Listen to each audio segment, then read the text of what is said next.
ಶಿಡ್ಲಘಟ್ಟ ತಾಲೂಕು ಕಚೇರಿ ಮುಂಭಾಗ ತಾಲೂಕು ಎನ್ಪಿಎಸ್ ನೌಕರರ ಸಂಘದ ಮೂಲಕ ತಹಸೀಲ್ದಾರ್ಗೆ ಮನವಿ ಸಲ್ಲಿಸಿ ಮಾತನಾಡಿದರು.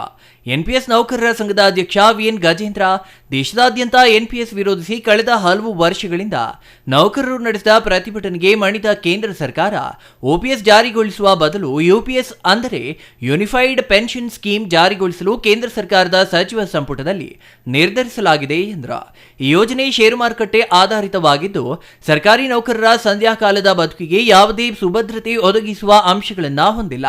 ಹಾಗಾಗಿ ಇಂದು ರಾಜ್ಯದಾದ್ಯಂತ no NPS, no UPS, only OPS ಶೀರ್ಷಿಕೆಯಡಿ ಓಪಿಎಸ್ ಜಾರಿಗೊಳಿಸುವಂತೆ ಮನವಿ ಸಲ್ಲಿಸಲಾಗುತ್ತಿದೆ ಎಂದರು. ಕಾಂಗ್ರೆಸ್ ಈ ಹಿಂದೆ ನೀಡಿರುವ ಭರವಸೆಯಂತೆ ಎನ್ಪಿಎಸ್ ಅನ್ನ ರದ್ದುಗೊಳಿಸಿ ಓಪಿಎಸ್ ಅನ್ನ ಜಾರಿಗೊಳಿಸಬೇಕು ಎಂದು ಒತ್ತಾಯಿಸಿ ತಹಸೀಲ್ದಾರ್ ಬಿಎನ್ ಸ್ವಾಮಿ ಅವರಿಗೆ ಮನವಿ ಸಲ್ಲಿಸಿದ್ರು.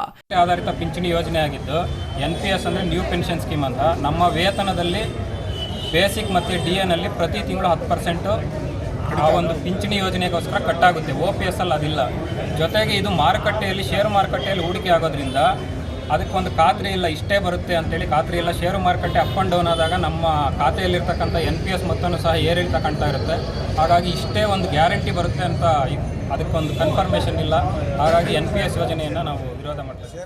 ತಾಲೂಕು ಎನ್ಪಿಎಸ್ ನೌಕರರ ಸಂಘದ ಅಧ್ಯಕ್ಷ ವಿಎನ್ ಗಜೇಂದ್ರ, ಪ್ರಧಾನ ಕಾರ್ಯದರ್ಶಿ ನರಸಿಂಹರಾಜು, ಖಜಾಂಚಿ ಟಿ ನರಸಿಂಹಪ್ಪ, ಸಹ ಕಾರ್ಯದರ್ಶಿ ಶಿವಶಂಕರ್, ಜಂಟಿ ಕಾರ್ಯದರ್ಶಿ ಸರಿತಾ, ಮುರಳಿ ಮೋಹನ್, ಬಿಆರ್ ನಾರಾಯಣಸ್ವಾಮಿ, LV ವೆಂಕಟರೆಡ್ಡಿ, ಅಕ್ಕಲರೆಡ್ಡಿ ಇನ್ನೂ ಹಲವರು ಇದೇ ಸಂದರ್ಭದಲ್ಲಿ ಹಾಜರಿದ್ದರು.